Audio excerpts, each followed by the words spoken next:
Bonjour, bonsoir, bonne nuit, c'est Altiste Brook, on se retrouve pour une toute nouvelle vidéo et cette fois-ci on va allier manga, anime et musique. Donc on va tout simplement voir un petit peu et parler de ce que j'ai terminé de lire ou de voir en termes de manga de musique ou d'anime de musique. Pourquoi le faire? Tout simplement parce que vous le savez, la musique est l'une de mes passions et que je m'oriente de plus en plus sur la thématique de la musique dans les mangas. Alors sur TikTok j'en parle énormément et je ne prends pas que les mangas de musique. Parfois c'est juste un personnage d'un manga qui n'a rien à voir avec la musique dont je vais traiter pour une vidéo. Bah là ça va être plus ou moins pareil, enfin surtout qu'on va vraiment parler de l'œuvre de manière générale. Bon, on va quand même essayer de se concentrer sur les mangas de musique qui parlent vraiment de musique et qui ont pour thème principal la musique. Parce que oui, ici aussi j'ai envie d'aller de plus en plus sur de la musique dans les mangas. Parler d'OST et d'ending, c'est pas fou, c'est pas ce que je veux faire, c'est vraiment aller sur cette thématique-là et en discuter. Comme si n'importe quel créateur de contenu parlait de sport, ou parlait de neketsu, ou parlait de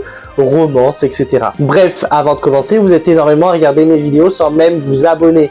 Donc je te laisse t'abonner et je te laisse partager la vidéo à un pote qui aime les mangas et les animes, peut-être qu'il va en découvrir quelques-uns avec cette vidéo. Bon, en vrai, pas beaucoup de mangas et d'animes, il y a 2 mangas pour un seul anime. Donc voilà, on va en parler et ça va être vachement cool. Ok, alors le tout premier manga dont on va parler, c'est tout simplement La Voyageuse de 1934. Je vous en ai parlé dans le bilan lecture de printemps 2024, mais en gros, La Voyageuse de 1984, c'est un manhwa écrit à Taïwan par Ling Hua et dessiné par Wu Yushi, et il est sorti en 2022 chez Gaea Books. En France, faut attendre du coup 2024 pour qu'il sorte chez les éditions Mao. C'est donc, comme je l'ai dit, un manhwa qui mélange voyage dans le temps mais aussi musique. On va tout simplement suivre l'histoire de Peng Shumei, une grande chanteuse à Taïwan en 1934.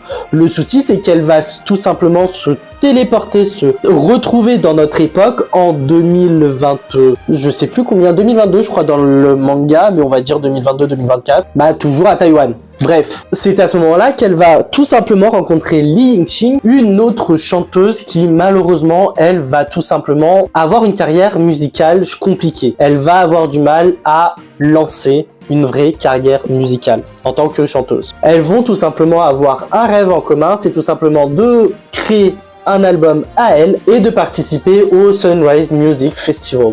Vont-elles y arriver? En tout cas, je le rappelle, il faut tout simplement lire La Voyageuse de 1934, un one-shot de chez Mao Édition. Et qu'est-ce que j'en ai pensé personnellement de ce one-shot? J'avoue que le manga a très mal commencé. Pourquoi? Parce que, comme on le sait, le manga commence en 1934. Mais on arrive en 2022-2024, on va dire 2024, donc 90 ans plus tard. Mais le passage d'une époque à une autre est vachement flou. Avec du recul, je me dis que c'est peut-être parce que on vit la même chose que le personnage, elle vit un changement dans le temps assez flou. Donc nous aussi, on le voit de manière très floue. Mais malgré tout, ça reste pas très compréhensible dès le début. Donc il faut un temps d'adaptation pour comprendre qu'on était en 1934 et qu'on se retrouve 90 ans plus tard. Donc l'immersion dans l'œuvre, compliquée au début. Le manga va aussi confronter nos protagonistes. Alors pourquoi?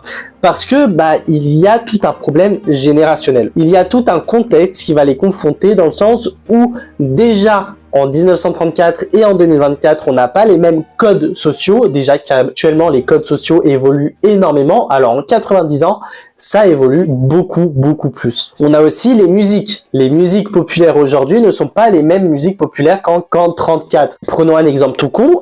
La mode du disco dans les années 70-80, c'est pas la même mode qu'on a aujourd'hui avec la pop, le R&B et le rap, qui sont des genres vachement populaires auprès des jeunes. Donc, on va essayer justement de mélanger leurs talents à ces 2 personnages, à nos 2 protagonistes, pour qu'en termes d'identité et de musique, les 2 se mélangent assez bien. Et ça, franchement, c'est quelque chose de compliqué, mais de faisable. En plus de ça, les planches où ça chante sont juste magnifiques. Là-dessus, j'ai rien à dire, mais vraiment, il y a une grâce qui est apportée, il y a un certain style qui rend vraiment la chose super beau et honnêtement, je valide réellement ce que ça a donné. En plus de ça, pour rester sur la musique avant de conclure, c'est le centre de tout, c'est le centre de tous les personnages et vraiment en fait les personnages vont apprendre à se connaître, vont parler musique, vont manger musique, vont boire musique, et c'est vraiment le centre de tout. Parce que oui, il y a les chanteurs, mais il y a aussi celui qui crée, le compositeur. Et on va aussi voir le compositeur, on va aussi voir le manager, on va voir tout ça, tous ces aspects de la musique-là, et ce sont l'identité de tous ces personnages-là, et encore une fois, je valide le fait qu'on traite vraiment un tout musical et pas juste un aspect musical. Sans parler aussi de la complexité de faire de la musique et d'avoir une carrière dans la musique. Et pour terminer, je vais pas vous mentir, j'ai eu du mal avec cette œuvre. Il a réellement tout pour me plaire. Ça parle de musique, les dessins sont beaux, il y a un propos par rapport à la musique, etc. Mais j'avoue que il y a plusieurs fois dans ma lecture où j'ai arrêté ma lecture. Ce manga a failli me mettre en panne de lecture carrément, mais pourquoi j'arrive pas à mettre le doigt là-dessus? Faudrait que je me relise, il faudrait que je me fasse une relecture du manga, parce que c'est très perturbant. Tu as un thème que tu kiffes, tu as tout pour te faire kiffer, et au final tu n'apprécies pas plus que ça l'œuvre. Alors je dis pas qu'elle est mauvaise, je dis juste que c'est peut-être pas fait pour moi, il y a peut-être mieux à faire pour d'autres personnes, mais pour moi ça ne me touche pas particulièrement. Encore une fois, il faudrait que j'arrive à mettre la main dessus. Peut-être que c'était juste sur le moment où je n'appréciais pas et que, avec du recul, je peux vraiment apprécier. En tout cas, je vais lui redonner sa chance, je vais le relire et on en reparlera à ce moment-là. Ok, deuxième manga, et cette fois, on va tout simplement parler de Pi. Le nom réel du manga, donc Piani si mo, ou encore P6 pour certains si ça fait plaisir. Bref, alors P6, pour que ce soit plus simple, c'est un manga qui a été tout simplement écrit par Mapolo 3 et qui est sorti au Japon en 2021 dans le Weekly Shonen Jump, le célèbre magazine où on retrouve One Piece, Dragon Ball, Naruto, Bleach, My Hero Academia, Demon Slayer, Jujutsu Kaisen et j'en passe des vertes et des pas mûres. Faut attendre 2023 pour l'avoir chez Nobinobi, une branche de Pika Édition. C'est un manga slice of life qui va parler de musique et notamment de piano qui a été terminé en 8 tomes. Donc de quoi ça parle? On va tout simplement suivre l'histoire de Lucky, ce petit bonhomme qui fait partie d'une famille de 7 uplés.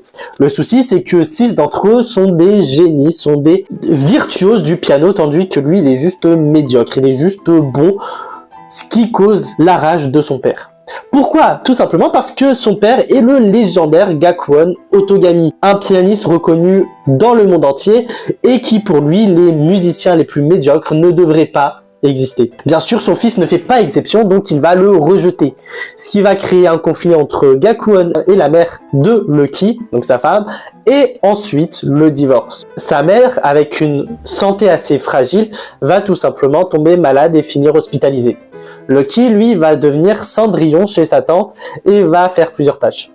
Jusqu'au jour où sa mère va l'entendre jouer au piano, ce qu'il fait très régulièrement, et va lui dire « Stop, tu arrêtes ça, tu continues ta passion du piano et tu vas t'inscrire au conservatoire. » Lucky va accepter et va commencer une nouvelle aventure afin que son père le reconnaisse ainsi que ses frères. Alors, j'en ai parlé du manga dans, pareil, mon bilan lecture, si je dis pas de bêtises, d'été 2024, mais entre-temps, j'ai pu faire une relecture totale de cette œuvre, donc il a pas mal évolué. Alors avant de commencer, je tiens à le rappeler que le manga a dû être arrêté prématurément parce que pas assez populaire dans le Jump. Donc voilà, maintenant vu que la base a été faite, qu'est-ce que j'en ai pensé?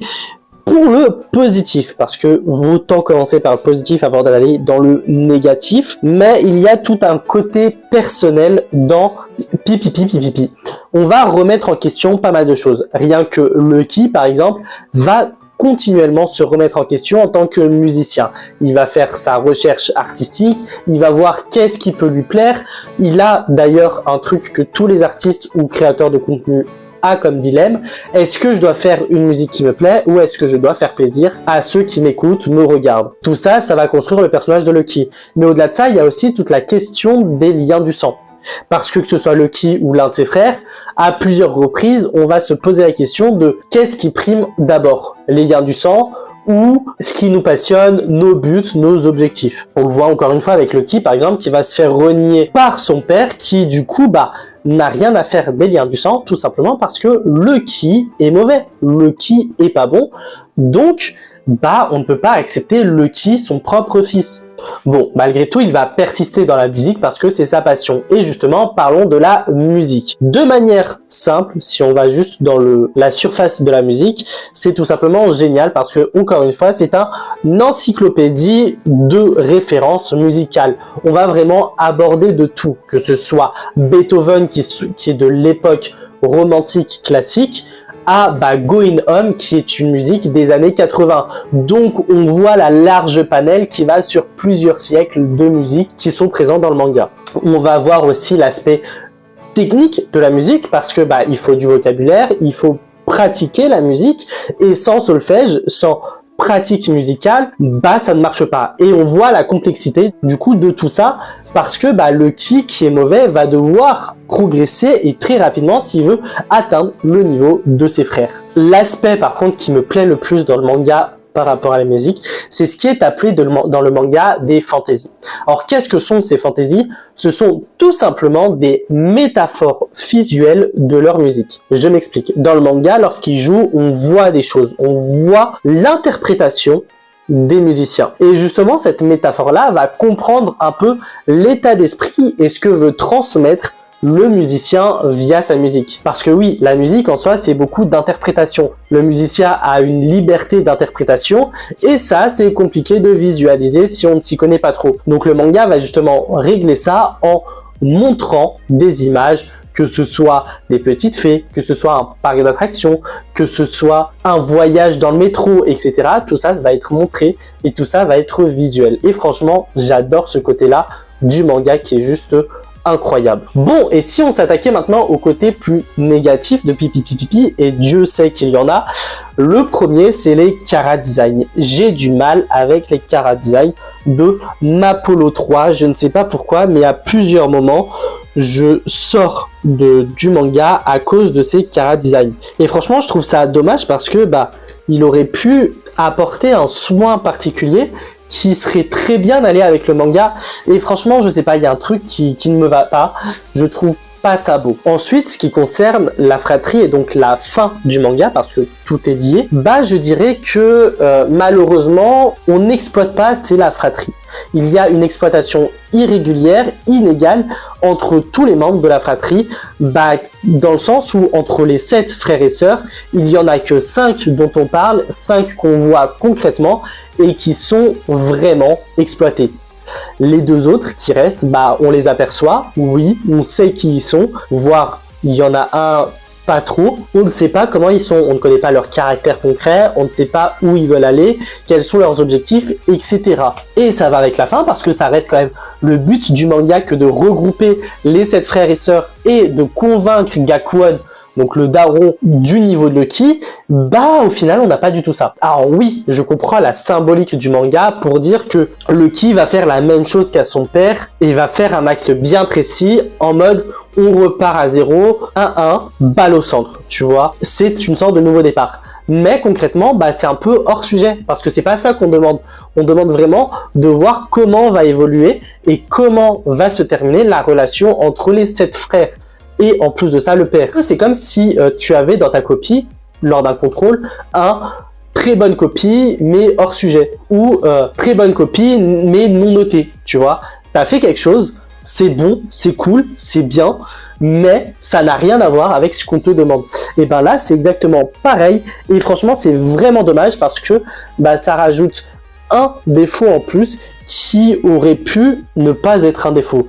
La fin d'un manga pourrait être mieux que ça et non être hors sujet. Bon, et si on passait au seul animé de cette sélection, un petit peu ces mangas et ces animes de musique, et du coup cette fois on va parler tout simplement de Girls Band Cry, tout simplement un anime original d'une saison qui est sorti au printemps 2024 et qui est composé tout simplement de 13 épisodes. C'est tout simplement la Toei Animation qui s'en est occupée, donc le même studio d'animation qui a fait Dragon Ball, One Piece, Digimon, Dragon Quest, la quête de Dai, pour ne citer que. Ouais, rien que ça. En vrai, le palmarès, c'est pas si ouf que ça. C'est clairement un slice of life de musique et on peut le retrouver tout simplement sur ADN, Anime Digital Network. Bref, Je te souhaite un bon visionnage, mais de quoi ça parle? Alors, faut savoir que Nina est une jeune adolescente de 17 ans qui décide de s'émanciper de chez ses parents. Elle va donc quitter le lycée pour aller s'installer à Tokyo. Sauf qu'être seule en soi, c'est pas ouf, c'est pas simple et c'est assez compliqué. Elle va donc tout simplement trouver du réconfort dans la musique et c'est pile à ce moment-là qu'elle va tomber sur une artiste de rue, une musicienne qui se produit dans la rue et c'est à ce moment-là sa vie va totalement changer. Bref, maintenant qu'on a mis les bases, qu'est-ce que j'en pense de Girls Don't Cry? Alors déjà, faut savoir que Nina est une personne qui a été harcelée. Cet harcèlement a causé pas mal d'effets sur elle, notamment une phobie sociale qui rend les interactions un peu compliquées avec les gens, mais aussi elle a une frustration qui s'est bloquée en elle et qu'elle a du mal à tout simplement extérioriser. Du coup, la seule solution qu'elle trouve pour extérioriser tout ça, c'est la musique. Vu qu'elle a tout essayé, sauf ça, et c'est ce qui lui permet de tenir, elle l'a essayé. Et ça marche. D'ailleurs, elle va rejoindre un groupe. Ce groupe-là, c'est un peu pareil. Tous les membres du groupe sont frustrés d'une quelconque manière, d'une quelconque façon et d'une quelconque raison. Et ça va être le point commun de ce groupe. Et du coup, ils vont tous extérioriser, soit en chantant, soit en jouant de la guitare, soit en jouant du piano, de la batterie, de la basse, etc. Bref, la musique a vraiment une vertu thérapeutique pour elle. En soi, la BO, en plus de ça, colle super bien à l'ambiance de l'anime, à ce que l'anime veut expliquer, veut décrire, veut représenter, et on demande que ça, sachant que la BO est tout simplement géniale. C'est un réel bonbon. Petit point super intéressant et super important, qui dit musique dit forcément on va tenter de percer, et qui dit qu'on va tenter d'avoir une carrière. Cependant, on le sait bien, c'est assez compliqué de faire carrière. Le nombre de personnes qui arrivent à faire carrière est tellement infime comparé à tous ceux qui essayent, et c'est super bien représenté. On voit vraiment plusieurs étapes, l'étape de création du groupe, l'étape de recrutement, l'étape de on va essayer tel ou tel événement pour se faire un nom, l'étape de on va se lancer sur les réseaux pour que ça touche plus de monde, etc.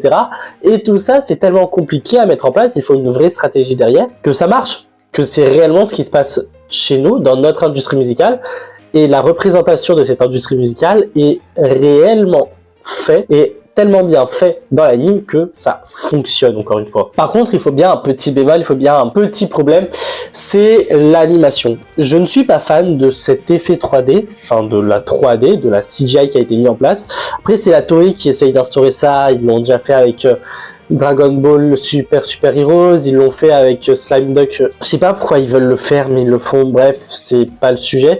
Et normalement la 3D c'est fait pour fluidifier un peu les mouvements, fluidifier, que ce soit plus dynamique, etc.